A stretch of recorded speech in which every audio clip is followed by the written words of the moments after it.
Hello, everybody. What's up? I'm back. I'm in a place that has a little bit of internet, and so I decided to come say hi. What's up, everybody? Kerosene, te amo. Te amo to you, KJ. What's up? How you guys doing? I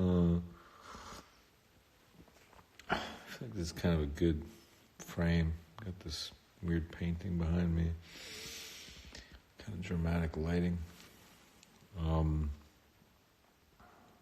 What's up, everybody? How's everybody doing? Hi, I'm David Harbour. Welcome back to the David Harbour Show. I hope I say some stuff tonight that gets articles written about nonsense that I say. Even in this ridiculous thing we're all going through together in the world, they still love to write articles about me blaming Del Toro fans for the failure of my not-so-great movie. So I hope some of you reporters are here tonight as well and can hopefully misrepresent some of the things that I say. I don't know why that, it's just, we're in such a crazy time. Like, the fact that, anybody's writing anything about me, saying anything on Instagram Live is insane. And then the fact that it still has to be so, I don't know, just makes me sad. Makes me feel like we're not going to change as a result of this. Anyway, I don't know why, I just feel like I have to get it off my chest, right off the bat. Listen, it's the David Harbour Show, the late night weird David Harbour broadcasting from somewhere in the countryside of England where he gets an internet show. And so, let's do what we do on the show, which is we wash our hands. So, I haven't seen you guys in a week, so let's go wash our hands. Here we go. Everybody, come on. You don't have to type. We'll get to the typing. We'll get to the talking and typing part. God, I hope I have internet in here. So set down the phone. Hello from Australia. I set down the phone. Come on, let's do this. As you know, my fingers are completely melted off from this horrible technique that I have, but I'm still committed to it. It's kind of not the best angle, is it? I'm not glad it's easy to do. It's an easy thing to do.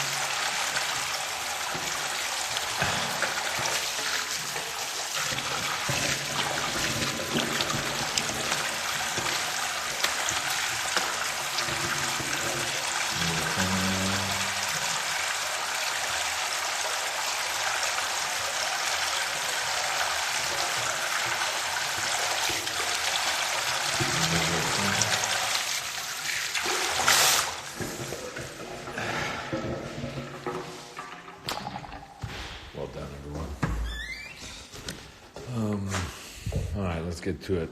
I got a bunch of questions from people, which I'll talk about a little bit, but also, so I think you can touch your face after you wash your hands. Let's hope. But I have an article that I want to read. This was, Lily read this the other night, and so I thought it was really interesting, fun article in the midst of this madness and mayhem, and it sort of relates to the film industry as well. It's from The Guardian. France. Paris lockdown leaves streets stuck in 1942 for abandoned film set. 2 locations frozen in period of Nazi occupation after coronavirus interrupts filming.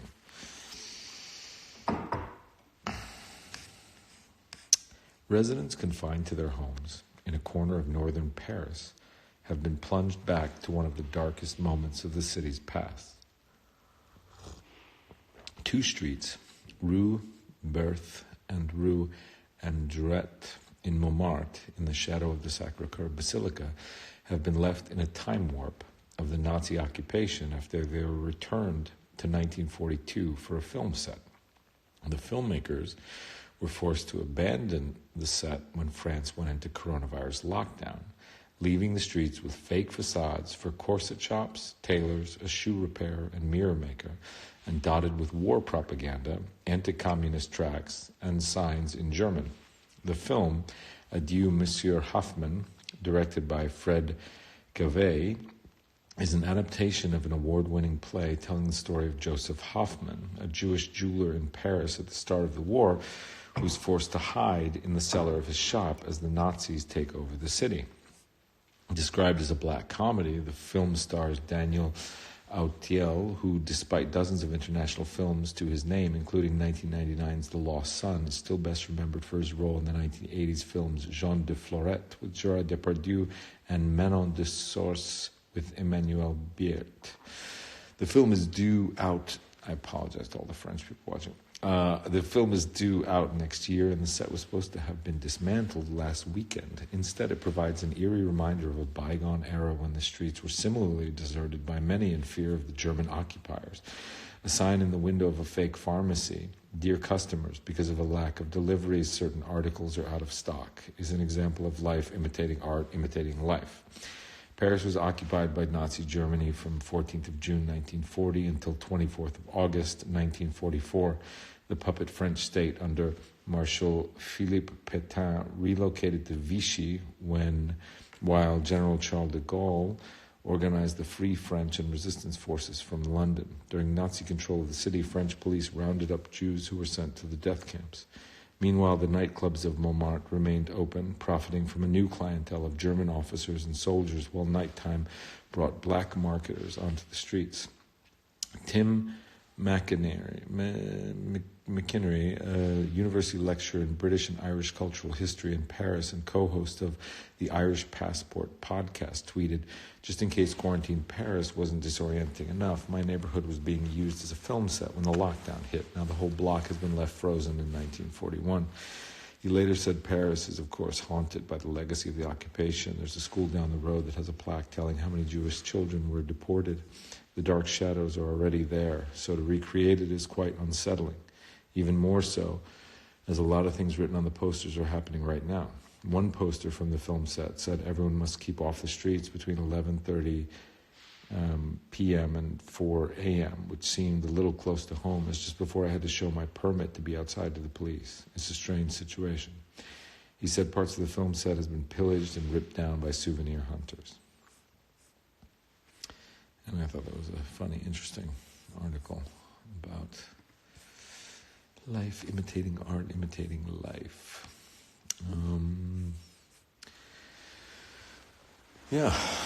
So how is everybody doing? I'm okay. I'm here with my girlfriend and her two children, 7 and 8. And I've been thrust into a parenting role very quickly. I've really only played it on television, and it's very difficult. What you parents, teachers, child care providers do is kind of extraordinary. I get very little respect from these children. I'm surprisingly not authoritative at all. And they walk all over me, and I give them whatever they want. So they're going to grow up to be horrible human beings, primarily as a result of me. I apologize to the world. They're great kids. We have fun, but it's hard, you know. We're like locked in the wing of this room, which is sort of a friend of a friend has a place out here. And it had an open wing, and so we're here. We can go out. We needed the space for the kids to go run in the fields and stuff, and so we do have a lot of like grass outside. There's like sheep, stuff like that. So the kids run around. I run around, play frisbee, stuff like that.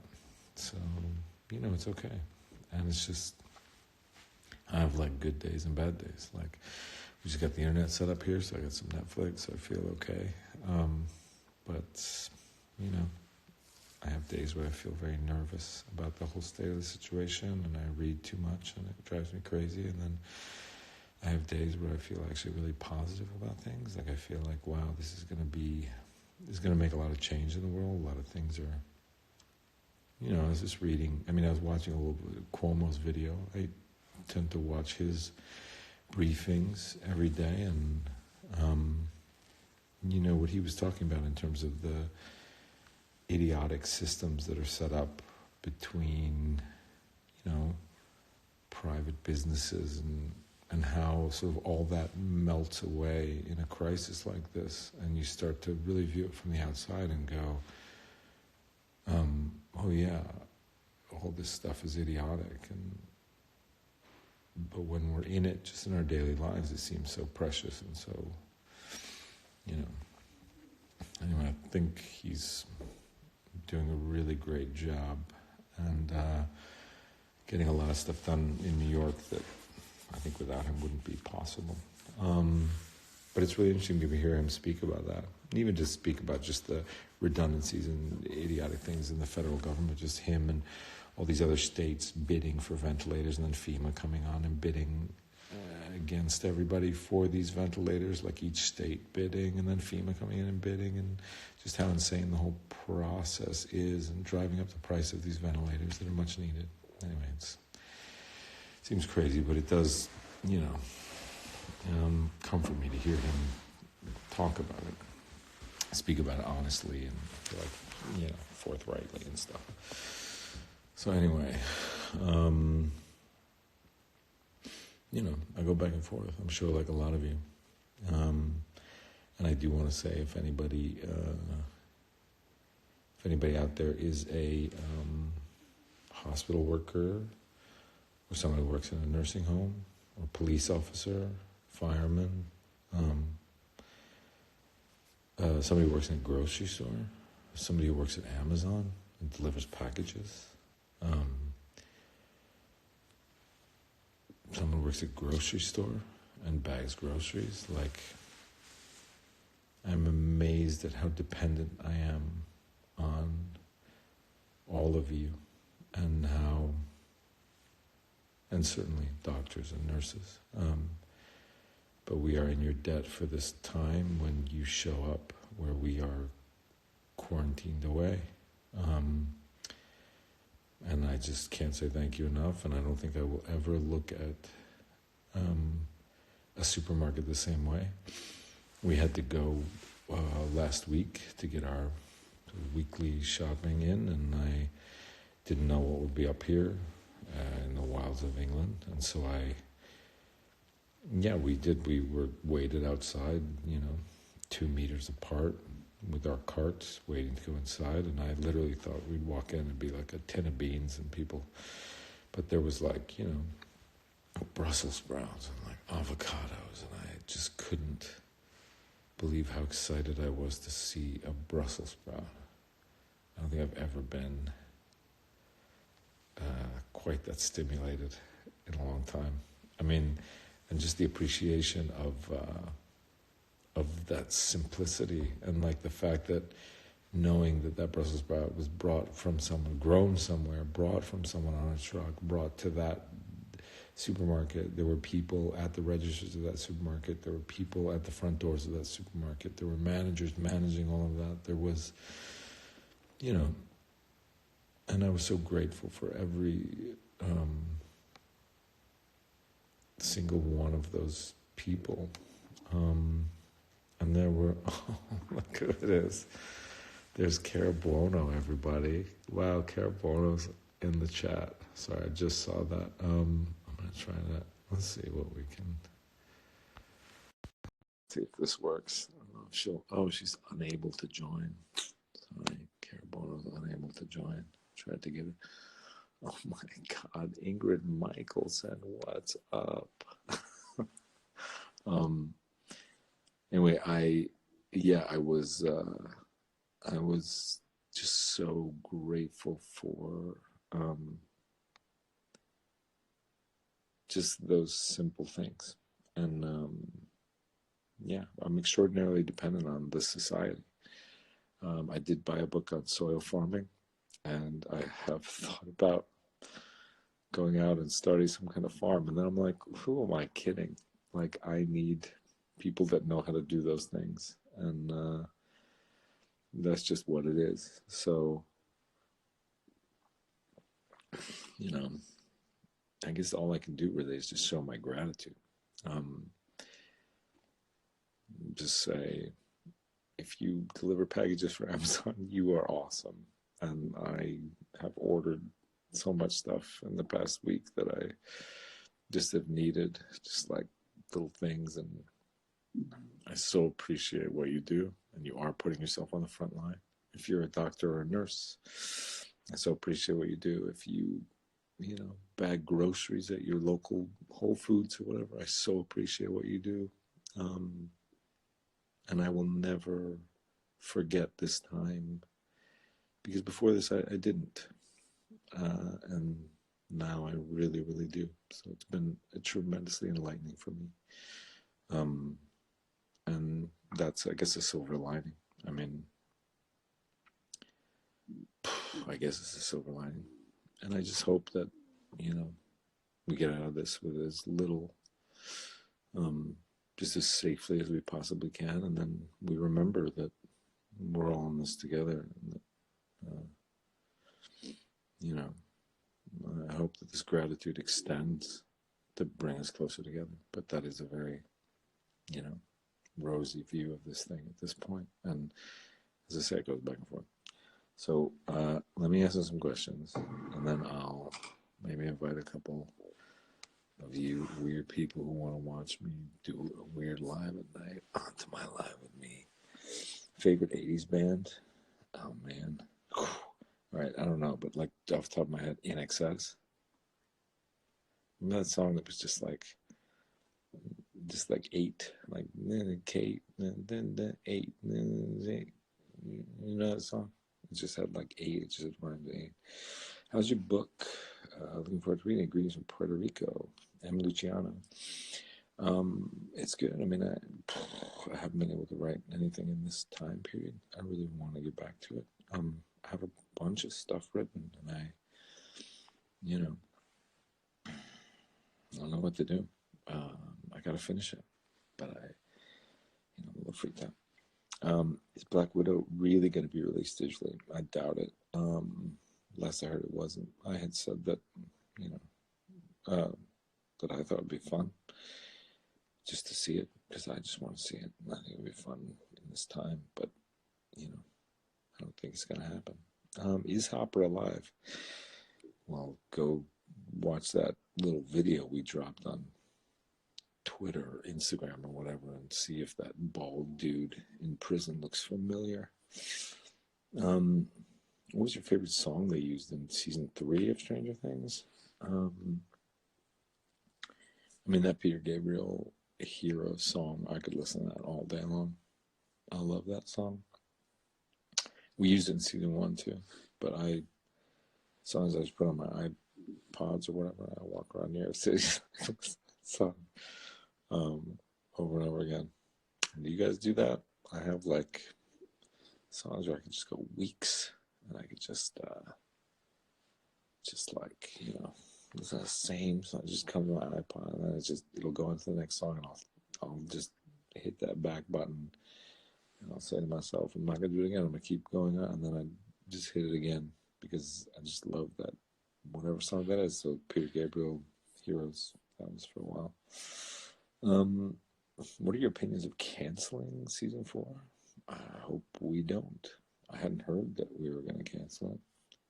So hopefully, IG Sunny 27. You don't know something I don't know. Any movie recommendations? Wow, that's a good. Okay, I got a wacky movie recommendation. I know you're not gonna be able to find it because I can't find it.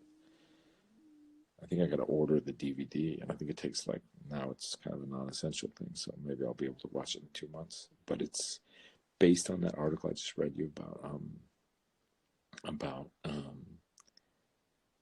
the Paris thing.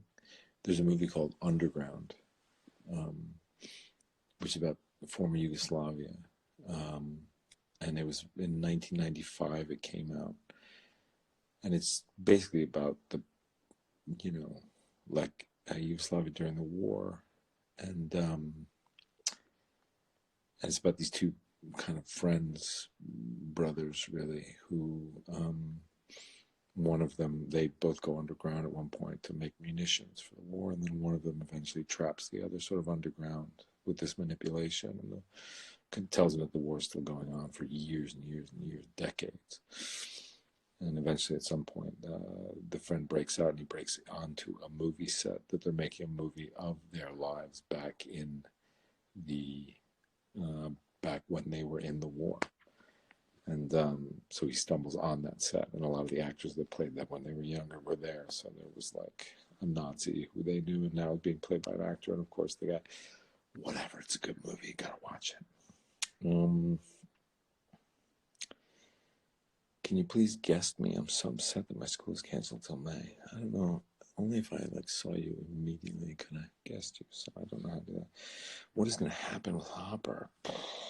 It's so good. I hope we can finish it. You still going to do that Twitch channel? Wow, somebody does listen. Gem 367. Yeah, I want to do that Twitch channel. I think I got to set up, but I got to do something like I got to get some kind of monitor or something because, like, I don't know, a friend told me about Nightbot or something, and I just need some kind of monitor because, people say horrible things in chat and stuff, and those Twitch things, and you gotta, or they do thing. I don't know. My friend was saying you gotta watch out for that. So once I figure out how to get it moderated, I may start to do that. Let's see. Let's see what we got, because I think it would be fun. What is your greatest fear? Wow, that's a good question. My greatest fear is spiders and the ocean.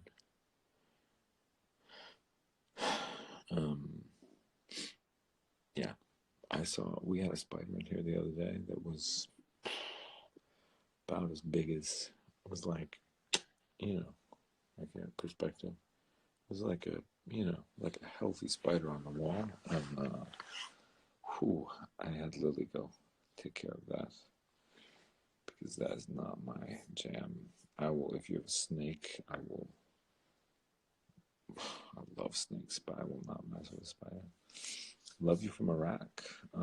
Love Stranger Things. What's your favorite thing about acting? My favorite thing about acting is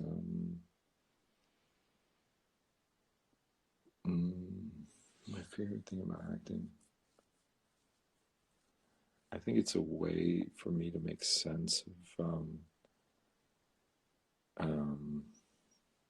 like what I don't understand in human beings. I think I'm kind of an innocence in a certain way. Like I don't really, although I have my own terrible issues, I don't really understand the violence in people, and I don't really understand. And so acting helps me to understand these things. It helps me to understand, give like a framework to people's, best and worst desires. How's your day so far? My day so far today has been great because we have a nanny around here who took the kids for a while, and it made my life. I had like 5 hours when I just got to do what I wanted. What actions would you recommend for a boy wanting to become a TV or film actor? Just act in everything you possibly can at any given, for no money, to do whatever. Just get Will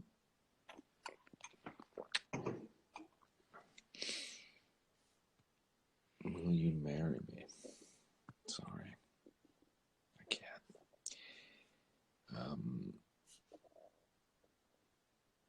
Okay. We did some questions. We washed some hands. We read an article. Now I'm going to try to do that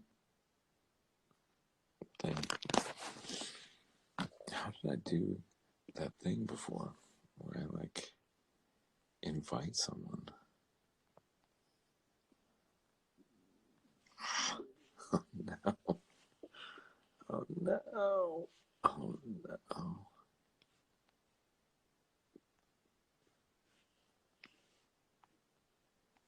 Oh my god, I'm terrible at this thing. Alright. Someone has to Someone has to explain to me how I did that thing before where I like looked at the viewers. Oh my god. Oh my god, this is horrible. I apologize. Is it more fun? It seems like I get more viewers when I just don't know how anything works and it's just me trying to figure stuff out. The Instagram, I don't know what I'm doing. Really, it's supposed to be really not entertaining for people.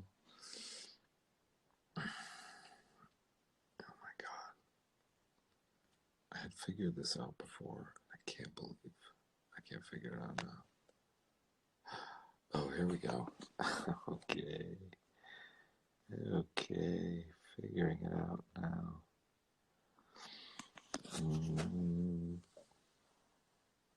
All right.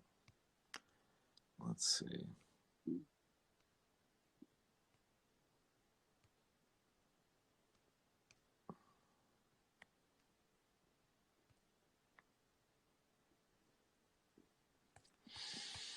Okay. All right. Who works in a grocery store? Or who works in an Amazon in a factory, or who's still going to work? Who's an essential actor? I mean, essential worker. I'm reading the chat while I do this. Is there anybody out there who works in a grocery store, or is a nurse, or a doctor, or Brandon? Are you really work in an essential field? Let's see.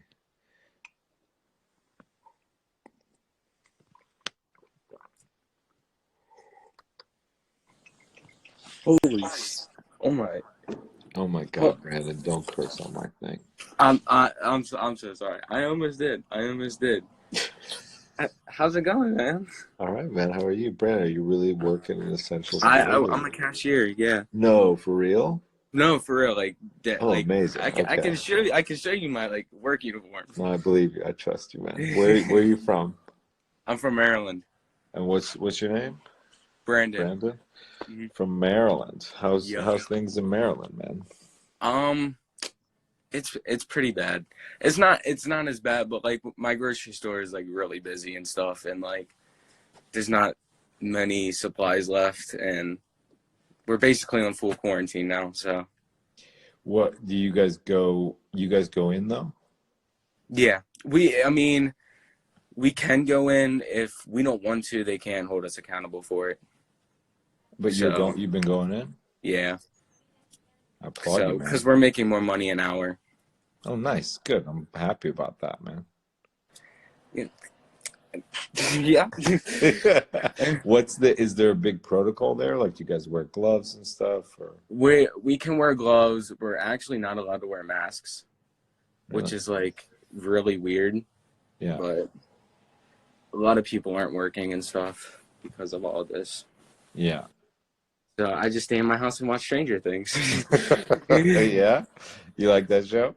I love it. I'm in love with it. I've watched season 1, 2, and 3 so many times. It's not even funny. Yeah. Who's your favorite? What's your favorite season? Oh, season 3 by far. Yeah. Season That's 3. pretty good, right? It made me cry every single time I've watched it. But then I saw the season 4 trailer and I was like, "Hey, you happy that Hop is alive?" I'm extremely happy. Well, I'm happy that you're alive too, pal. And I thank you for everything you do, man. Yeah, no problem. Stay strong. It's great that you're out there on the front lines, man. Yeah, no problem. Anyway, really nice talking to you, Brandon. Yeah, you too. Later. See ya. Look at that. We got Brandon working in the Maryland grocery store. So cool, man. You know, people are very cool. Anyway, that was nice. This is a nice get back into the live thing. I haven't had internet for a while now. I have it. We read a nice article. We washed our hands. We got to talk to Brandon. Maybe we'll do it again tomorrow, the next day. I'll let you know. Thank you guys for coming out. Good talk to you.